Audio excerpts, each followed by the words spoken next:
여러분 안녕하십니까? 오늘이 토요일 날이죠. 2026년 7월 4일 오후 2시 24분을 가리키고 있습니다.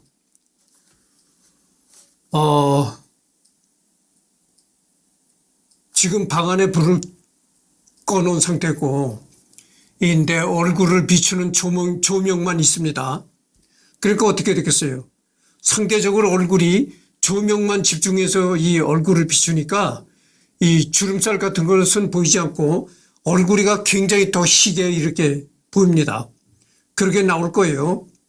이 얼굴만 집중해서 조명을 비추니까 그렇게 얼굴이가 아주 하얗고 주름살이 없게 나오리라고 믿습니다. 여기를 할 차례죠. 아내 카타리나 본 보라. 나의 아내는 비텐베르크의 샛별입니다. 아침 일찍 새벽 4시에 일어나서 부지런히 일하고 밭을 갈고 가축을 먹이고 거래하고 맥주를 만드는 일을 합니다. 이 비텐베르크라는 여성에 관해서 내가 얘기를 했잖아요.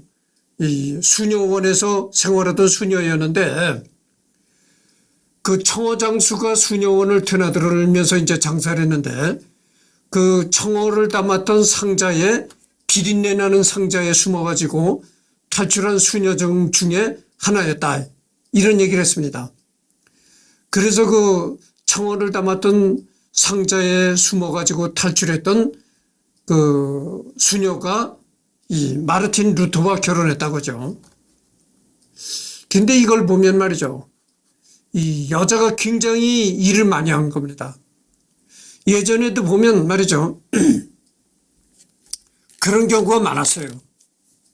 그 남자놈은 집에서 이렇게 빈둥빈둥 하면서 뭐 건달 비슷하게 이렇게 놀고 대부분 그 아내 되는 여자가 그렇게 일을 많이 하고 그런 경우가 많았어요. 이 여자가 그랬다는 거죠. 굉장히 집안일을 많이 하고 그랬다는 겁니다.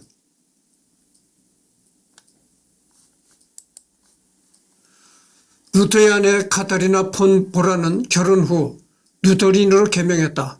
루터가 케테라고 부른 카타리나 폰 보라는 5살 무렵부터 수녀원에서 자랐음에도 불구하고 스스로 수녀원 탈출을 시도할 만큼 드센 여성이었다. 루터를 기어이 설득시켜서 결혼한 것도 케테였다. 그 5살 때서부터 이제 전번 시간에 얘기를 했잖아요. 집이 가난해서 입이라도 하나 이제 줄일 목적으로 5살이니까 어떻게 되겠어요? 굉장히 어린 나이에 어린애를 갖다가 수녀원에다가 집어넣은 거야. 그러니까 뭐 이 여자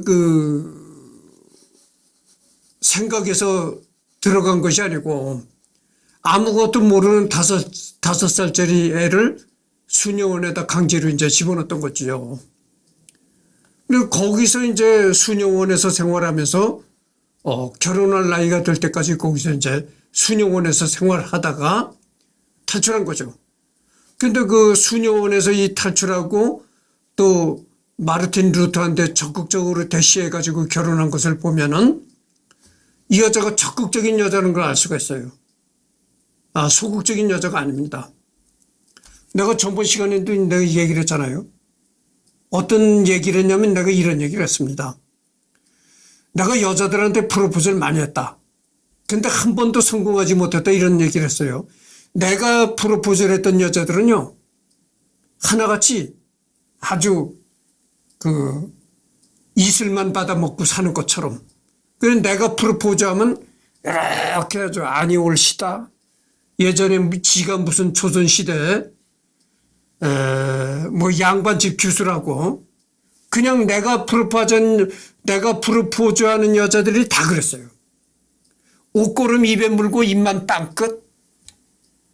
지가 무슨 조선시대 양반집 교수라고 아주 뒤돌아서서는 뭐 허겁지겁 이렇게 뭐 소고기 돼지고기 막 먹다가도 내 앞에서는 싹 아주 이슬만 받아먹고 사는 것처럼 이렇게 도도하게 굴었더라 이 말이죠. 여자들이 이 소극적이면서 도도하고 호박씨 깐다 이거죠. 대부분 내가 그런 여자들한테 프로포즈를 했어요. 근데 대부분 여성들이 그렇더라고. 이 적극적인 여성들이 없어요. 자기가 속으로 좋아하면 좋아한다고 적극적으로 표현을 하고 그래야 되는데 속으로는 굉장히 좋아해. 그러면서도 표현을 안 해. 저 남자가 굉장히 속으로는 굉장히 좋은데 그 남자만 보면 싹 옷걸음 입에 물고 입만 빵긋. 아주 이슬만 받아먹고 사는 것처럼 그렇게 아주 도도하고 얌전 빼고. 그러니까 이거 완전히 호박씨 까는 거죠. 그래서 내가 이 프로포즈 했던 여자들이 다 그런 스타일이야. 호박씨 까는 스타일이야. 근데 요즘이 조선시대가 아니잖아요. 21세기이다 그 말이죠. 21세기 대한민국에서는 그렇게 옷걸음 입에 물고 입만 빵긋하는 여자들은 쓸모가 없는 여자들입니다. 적극적으로. 아니 자기 마음을 적극적으로 표현해야죠. 그것이 매력입니다.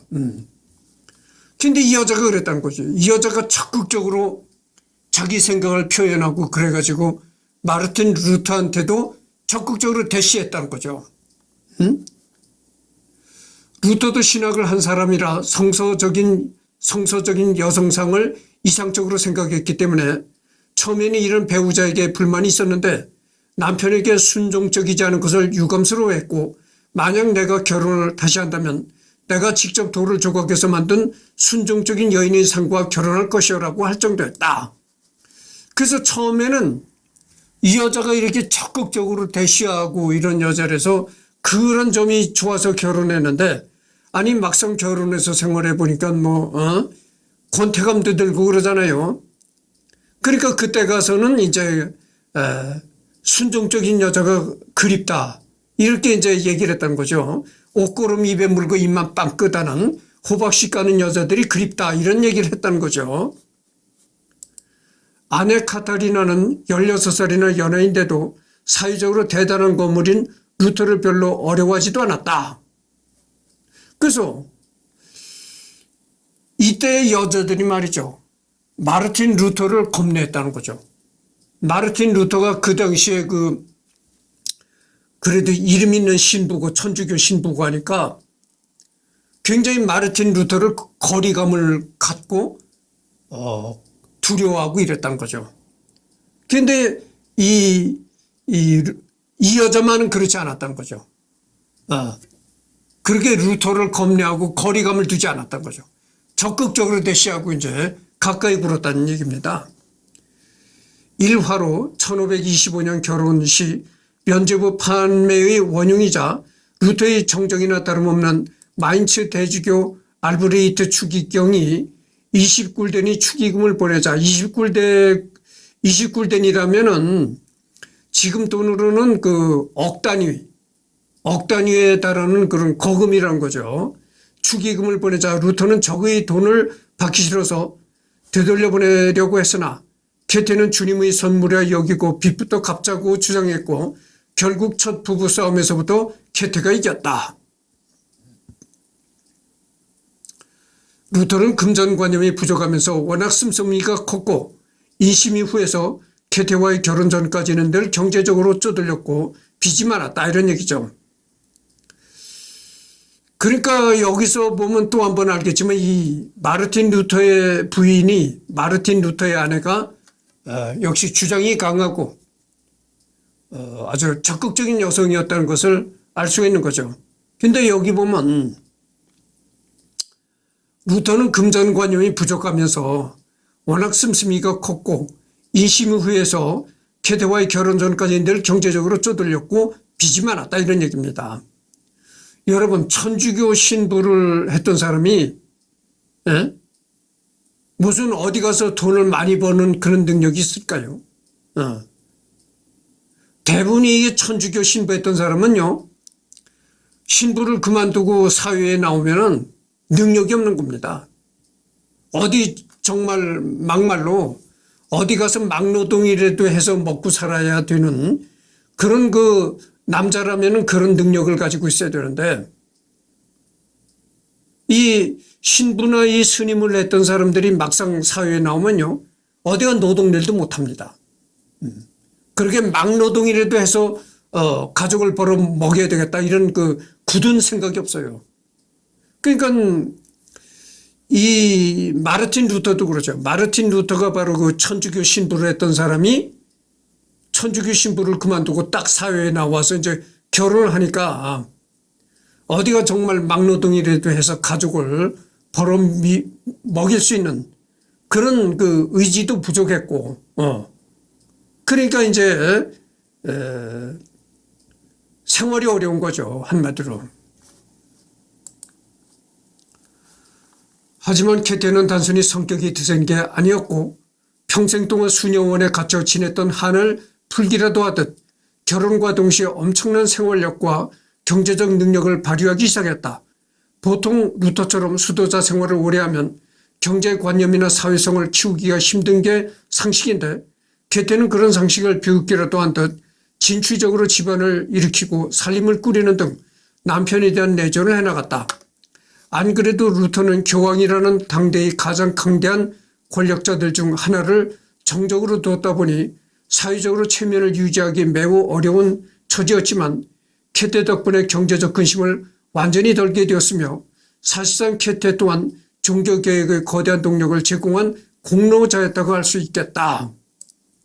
그래서 이 마르틴 루터는 이렇게 그 적극적인 성격을 가진 아내를 맞이해 가지고 한마디로 아내 덕을 많이 봤다 이런 얘기죠.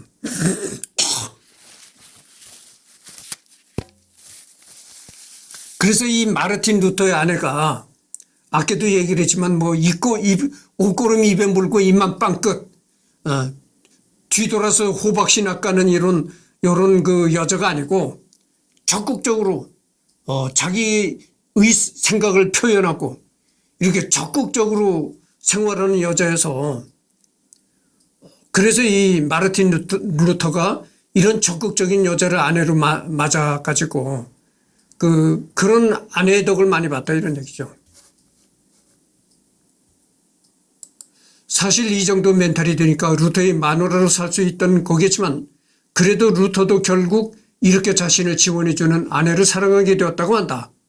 열정적으로 사랑에 빠져 결혼한 것은 아니라고 인정했지만 프랑스와 베네치아를 준다 해도 캐테와 바꾸지 않겠다는 팔불출 드립도 쳤고 공공연히 설교에서 아내는 주군이고 나는 신하, 아내가 모세고 나는 아론이라고 우스갯소리로 공처가 인정도 했다. 그리고 독립적이고 활동적인 아내에게 이런 편지도 남겼다. 예전에는 이 서양에서도 그런 게 있었나 봐요. 어디 가서 아내 자랑을 하면 탈불출이다. 뭐 이런 그게 있었나 봐요. 그런데도 불구하고 이 마르틴 루터는 어디 가면 꼭 아내 자랑을 그렇게 한다는 거죠. 그래서 내가 이런 아내를 만난 것은 하늘이 준 복이고 또 아내가 모세고 나는 아론이다. 뭐 이런 식으로 얘기를 했다는 거죠. 그래서 나는 언제나 아내 덕에 살아가는 남자고 그렇다는 걸 늘 어디 가나 아내 자랑을 그렇게 했다는 거죠.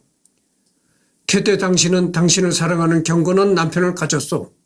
당신은 여왕이며 그러니 집으로 돌아가는 길에 지붕 꼭대기만 봐도 기뻐하는 당신의 남편에게 굴복하지 마시오.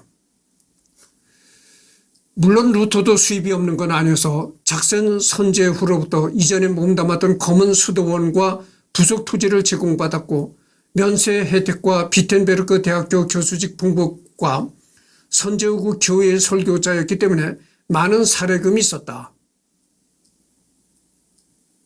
그러니까 루터가 신부를 그만두고 사회에서 이제 결혼하고 살지만 그래도 어쨌든 간에 루터가 어디 가서 막노동을 할 만큼 그렇게 절박한 상황은 아니었다고 하죠. 수입이 많았다고 합니다. 그래서 여기 보면 이전에 그 몸담았던 수도원에서 그 수도원에 딸린 토지를 이 마르틴 루터한테 제공했다는 거죠.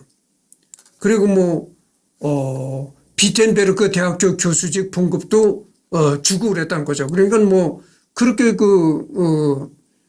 아주 가난한 그런 생활은 아니었다고 하죠. 먹고 살만 했다고 하죠. 보통은 금전이 아니라 농산물 같은 현물로 받았다. 출판업자나 선제우나 귀족들에게는 귀금속 등을 선물 받았는데 당시 풍속은 아무리 정치자금이라도 그냥 현찰로 주는 건 천박해서라고. 영화 아마데우스를 봐도 볼프강 아마데우스 모차르트의 삼지 또는 소시적 왕실에서 하사받은 담백감 모양의 금덩이다.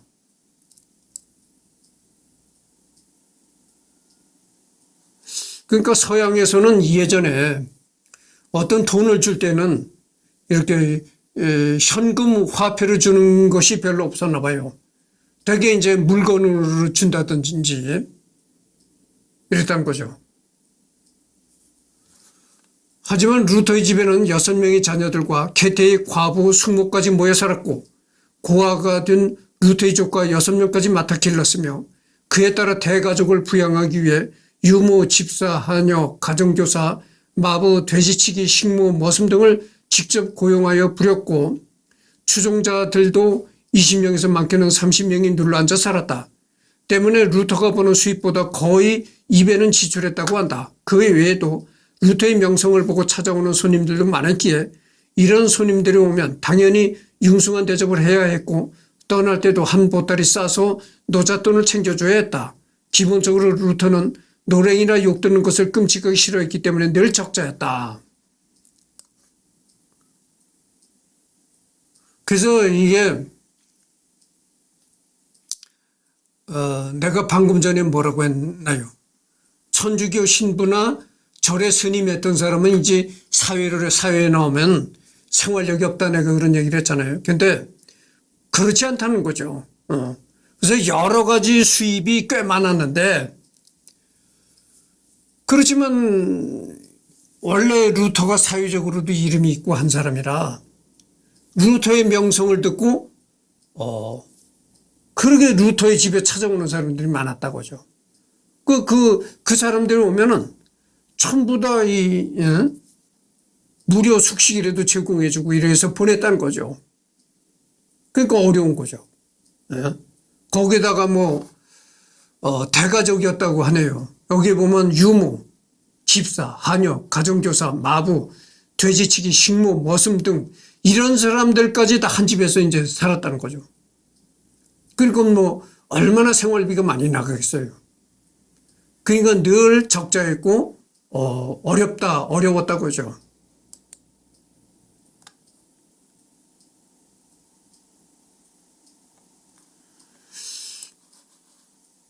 지금 같았으면은 이렇게 루터를 만나기 위해서 찾아오는 사람들한테 어떤 공개적으로 어떤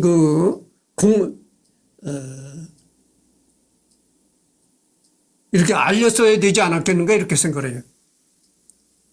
잠깐만요.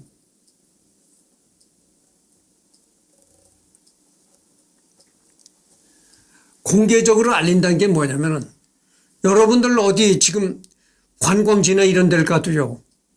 입장료라는 게 있잖아요.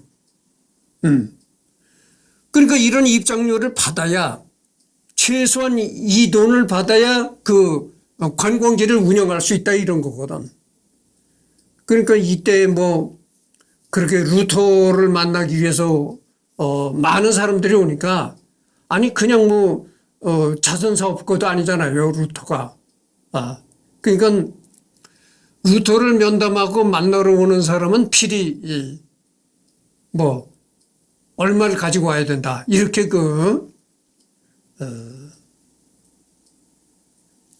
관광지 입장료를 받듯이 그렇게 했었어야 되지 않았겠는가 이렇게 생각합니다. 당연하게도 루터는 40년 동안 초반 생애를 학생과 수도자로 살았기 때문에 금전관념이 없었으며 살림살이에 대해서도 완전히 무지했다. 그런데 루터도 행복한 의문을 가졌던 것처럼 루터가 벌어들이는 돈보다 더 지출하면서 사는데도 경제적으로 부족하지 않았던 비결은 아내 덕분이었다. 캐테는 루터가 세속일에 대해 서툴렀기 때문에 집안 살림은 물론 대가족을 먹여 살릴 사업까지 스스로 했다. 그래도 그렇게 가정이 유지가 됐던 것은 이 아내 덕분이었다 이거죠. 카타리나는 선제후에게 맥주 공장 허가를 받아서 맥주 공장을 운영, 맥주를 생산 판매했고 품질이 좋아서 선제후 궁정에도 납품을 할 정도로 장사가 잘 되었다. 맥주뿐만 아니라 양조용 포도 농장도 운영했고 포도주 저장고까지 갖췄다고 한다. 농사도 농장을 사들여 크게 지었으며 소, 닭, 돼지, 양, 말도 기르고 오리들을 키우려고 연못까지 만들었다. 연못을 만든 김에 양어장까지 만들었다. 수도원에서 하숙하는 학생들에게는 소정의 하숙비도 받았다. 그러니까 한마디로 마르틴 루터는 천주교 신부를 그만두고 이제 사회에 나와서 결혼했지만 어쨌든 장가는 잘 갔다. 이렇게 얘기할 수밖에 없네요. 이 여러분들 말이죠. 내가 속담 박사라고 했잖아요. 별명이. 우리 속담에 어떤 얘기였냐면 이런 얘기였어요. 결혼은 일륜지 대사다. 이런 얘기했단 말이죠. 세상을 살아가는 인생에서 가장 큰 일이라는 거죠. 그것이 결혼이라는 겁니다. 그래서 예전부터 이 결혼이라는 걸 상당히 중요시했던 걸 알 수가 있는데, 결혼이라는 게 아무나 하는 게 아니잖아요. 날 보세요. 내가 한평생 결혼을 하질 않았잖아요. 그래서 이 사주팔자나 관상 이런 걸 보는 사람들이 뭐라고 하냐면 이렇게 얘기를 합니다. 결혼도 사주팔자라는 거예요.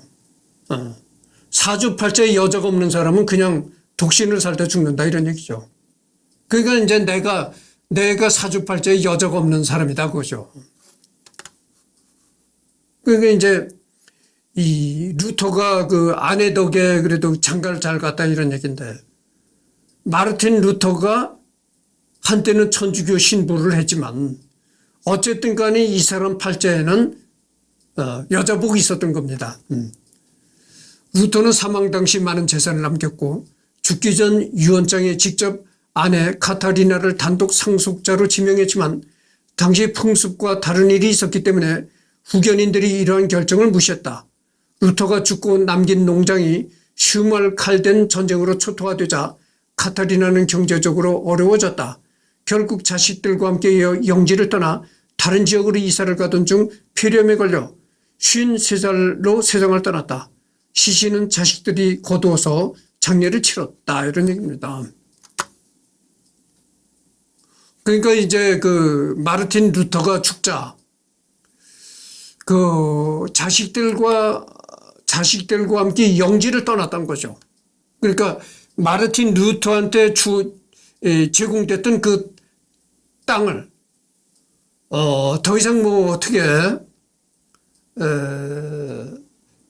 경작도 할 수가 없고 또 전쟁으로 그 지역이 초토화됐다는 거죠. 그래서 이제 자식들을 데리고 다른 지역으로 이사를 가던 중에 53세의 나이로 세상을 떠났다. 이런 얘기입니다.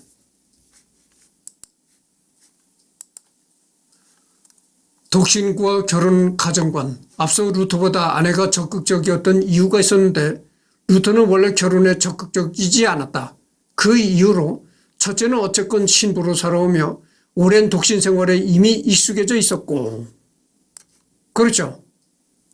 그래서 내가 방금 전에도 얘기를 했지만 스님이나 신부처럼 이렇게 오랫동안 독신으로 사는 사람들 있잖아요. 그런 사람들이 결혼을 겁내합니다. 야, 이거 내가 여태까지 이렇게 긴 세월 혼자 살았는데, 홀몸으로 살았는데, 갑자기 가족이 생기면 이걸 어떻게 해야 되나, 이런, 겁을 먹는다는 거죠. 이 마르틴 루터도 그랬다는 거죠. 역시 나도 그래요. 나는 나는 천주교 신부나 스님은 아니지만 계속 내가 혼자 독신으로 살았기 때문에 결혼하면 야 내가 어떻게 이렇게 아예 결혼할 가능성도 없지만 그런 생각이 들어간다 그죠. 그래서 이 독신으로 오랫동안 독신으로 생활을 한 사람들은 결혼에 대해서 상당히 겁을 먹는 겁니다. 둘째로 자신이 황제와 가톨릭의 원수가 되어 살해 협박을 받는 상황에서 가족을 만들 경우 피해를 줄 수 있는 데다가 셋째, 종교개혁 열기가 자신이 결혼으로 수그러들까 봐 우려했기 때문이다. 실제로 추종자들은 매우 반대했고 추종자이자 동료 교수이며 루터에 이어 오른팔을 할 만한 필리프 멜란 히토는 결혼을 극구 반대해서 결혼식에 초대받지도 못했다. 결혼 당시 적어도 추종자들이나 지적 동료들 중에선 아무도 환영하지 않았고 아버지만 후사가 끊어지지 않게 되었다고 덩실덩실 좋아했다고.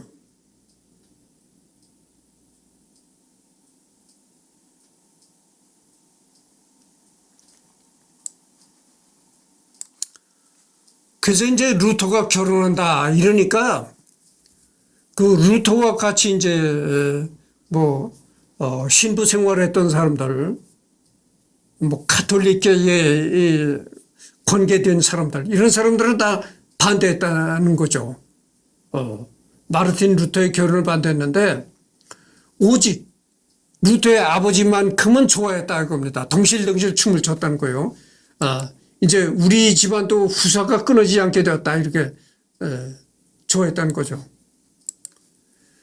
독신은 극히 예외적인 경우에만 가능하다고 했는데 첫 번째로는 태어나면서 고자인 경우, 두 번째로는 하나님에게 특별한 소명을 받은 경우, 즉 선지자 에레미야나 사도 바울로처럼 소명을 받은 경우에나 죄를 짓지 않는 것이요, 나머지는 사탄적 독신 생활로 생육하고 번성하라는 하나님의 말씀을 거역한 것이라고 주장했다. 이게 참 재미난 얘기네요. 독신은 이 서양에서도 이렇게 봤다는 거죠. 이 서양 사람들도 재미난데 독신은 평생 결혼을 하거나 안 하고 독신을 늙으면 고자로 봤다는 거예요. 고자. 그러니까 성불구자로 봤다는 거죠. 남자 구실을 못하는 사람으로 이렇게 봤다는 거고, 두 번째는 하나님에게 특별한 소명을 받은 경우, 그러니까 천주교 신부나 이런 경우, 그런 경우는 이제 그래도 저 사람은 신부니까 저런 거다 그렇게 이해를 하지만 사회에 살면서 결혼 안 하고 혼자 살면 저게 남자 구실 못하는 고자로구나 대부분이 이렇게 생각했다는 거죠. 그리고 나머지는 사탄적 독신 생활로 생육하고 번성하라는 하나님의 말씀을 거역하는 것이라고 주장했다. 사탄적 독신 생활, 이게 뭡니까? 사탄이라는 건 이게 천주교나 교회에서는 뭘 갖다 사탄이라고 하나요? 마귀를 갖다가 사탄이라고 하는 거예요. 그리고 저놈은 이 생각에 이제 마귀가 들어있다. 저놈은 머리에 마귀가 들어있어가지고 저렇게 혼자 산다. 이렇게 생각을 했다는 거죠. 그러니까 마귀가 씌워가지고 결혼 안 하고 혼자 산다. 이렇게 이제. 이전 가톨릭도 유럽 전역에서 정착되기 전의 초기에는 성직자의 결혼을 금지하지는 않았다. 중세 초기에까지 기혼자를 주교에 임명하기도 했다. 이후 그 당시 역대 많은 교황을 포함하여 많은 가톨릭 사제들이 애인을 두고 방종한 성생활을 즐기던 추세였기 때문에 루터는 결혼을 안 하면 죄를 짓는다는 현실적 비판을 통해 결혼을 정당화했다.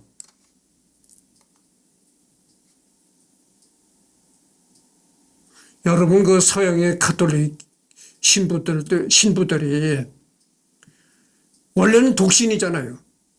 독신으로 사는 게 원칙이지만, 그러나 그 사람들이 정말 독신일까? 의문을 품을 수가 있다는 거죠. 그래서 예전에 서양에서도 이 가톨릭 신부를 하는 사람들이 암암리의 바람들을 피웠다는 겁니다. 그리고 뭐 몰래 애인을 두고 몰래 애인을 두고 비밀리에 섹스를 하고, 여러분들 그렇잖아요. 요즘에 모든 스님들이 다 그렇다는 건 아니지만 절간의 스님들도요, 진짜 독신으로 늙는 스님들이 적을 거라고 봅니다. 대부분 다 비밀리에 여자를 두고 있어요. 여러분들 수필을 써가지고 유명한 멈추면 보이는 것들이라는 수필을 써가지고 유명해졌던 혜민 스님도 뭐 여자가 있었는지 뭐 그렇다잖아요. 비밀리에 여자를 두는 겁니다. 그래서 이제 결혼을 안 하고 혼자 살면 그렇게 좋지 않은 일이 자꾸 벌어지기 때문에, 그래서 그럴 바에는 결혼을 해라 이랬다는 거죠. 결혼을 권고했다는 거죠. 그렇게 독신으로 혼자 생활을 못하겠으면 결혼을 해라 이랬다는 거죠. 결혼을 권장했다는 거죠. 그래서 내가 전번 시간에도 얘기를 했잖아요. 스님이라고 다 독신으로 산 것이 아니라고 내가 얘기를 했잖아요. 조계종이 있고, 불교에서는 조계종이 가장 큰 종단이고 태고종이라는 종단이 있어요. 여러분들 신촌에 가면 신촌에 연세대라고 있잖아요. 내가 연세대를 나왔다는 얘기가 아니고 오해하지 마시기 바랍니다. 연세대 이화여대에 있는 그 부근에 봉원사라고 있습니다. 봉원사절이 바로 태고종 절인데, 거기 스님들은 다 장가간 스님들이에요. 아내와 가족이 다 있습니다. 그러니까 조계종은 독신으로 스님 생활하는 걸 원칙으로 여기지만 태고종은 그렇지 않아요. 태고종은 결혼을 해서 가족을 갖고, 그래서 또 스님 생활하는 걸 권장한다고 하죠. 그러니까 한마디로 이게 뭐냐면 그거예요. 독신으로 살기가 어려운 사람들, 응? 여러분들 개인차가 있잖아요.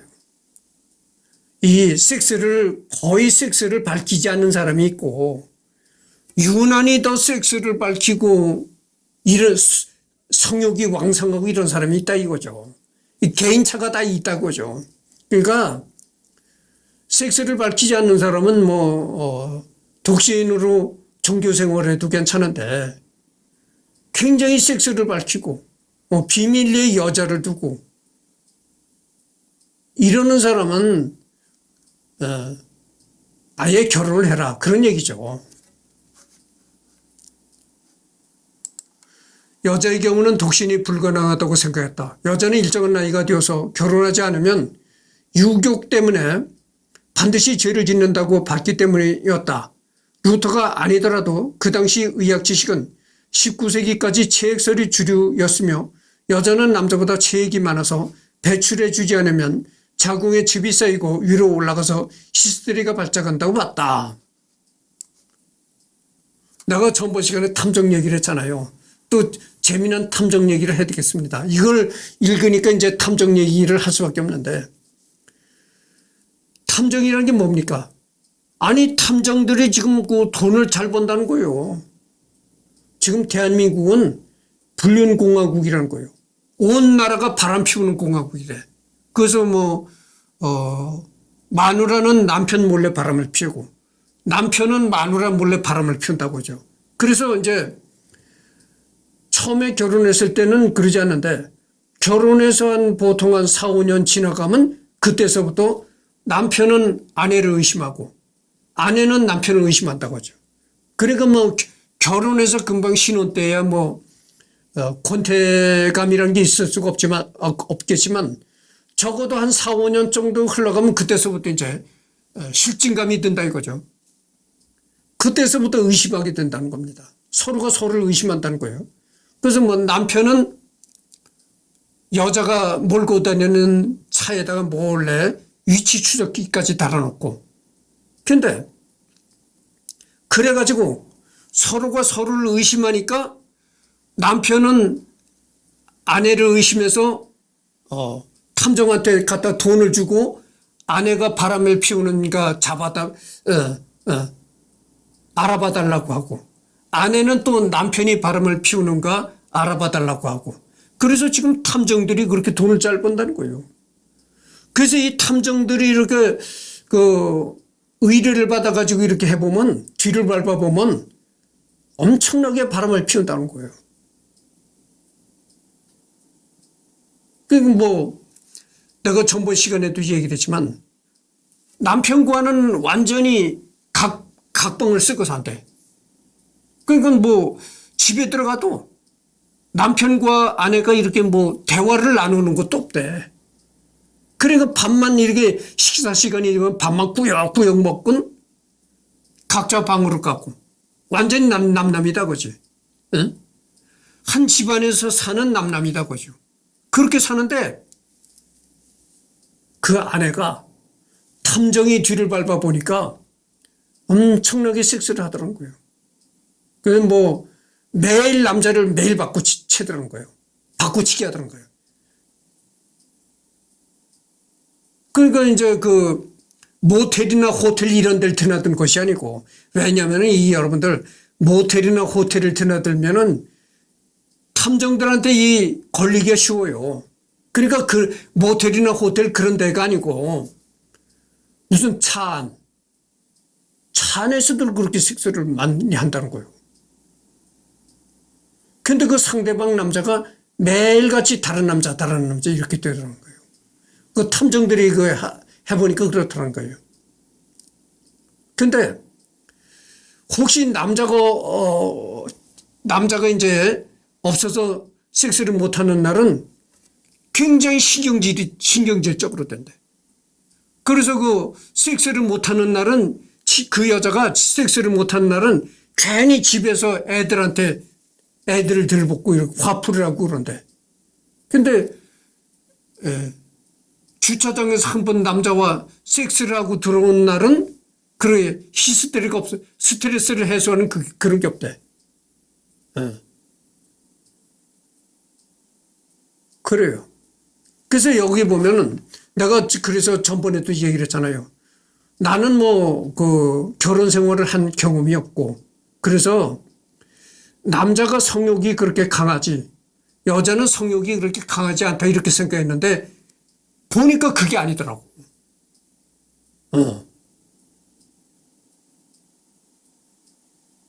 그러니까 일간 남자와 한 번 차 안에서 섹스를 한 날은 집에 들어가도 애들한테 그렇게 화도 안 내고 잘해주는데, 일간 남자 채팅이 안 돼가지고 섹스를 굶는 날은 괜히 집에 들어오면 그렇게 애들한테 신경질을 내고 들볶는다는 거예요.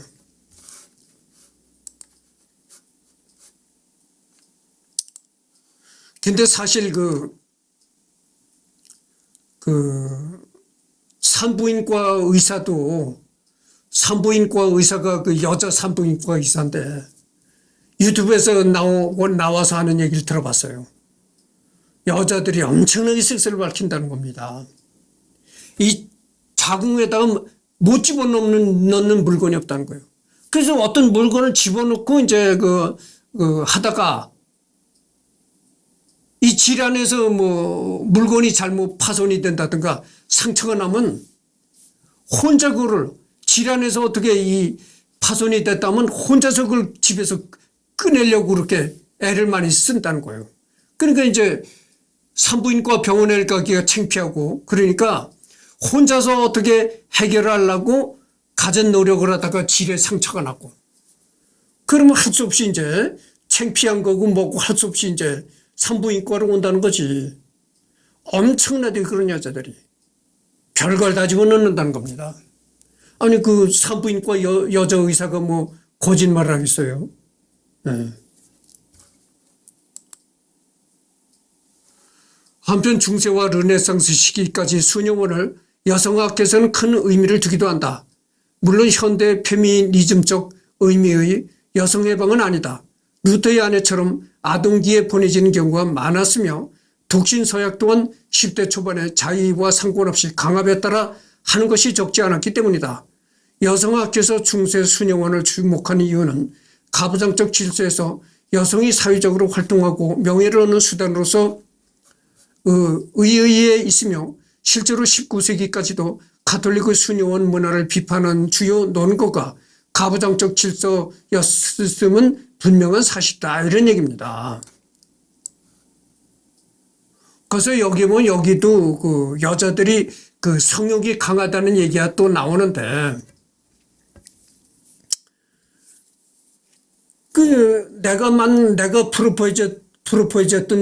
내가 프로포즈 했던 여자들은 하나같이 거야. 옷걸음 입에 물고 입만 빵긋. 아주 성욕도 하나 없고 그저 이슬만 받아먹는 아주 도도한 아니 올시다. 나는 이렇게 천사 같은 여자 올시다. 이렇게 얌전만 빼고 호박씨 가는 그런 여자들이었다 이런 얘기를 했잖아요. 그런데 그렇지 않다는 거예요.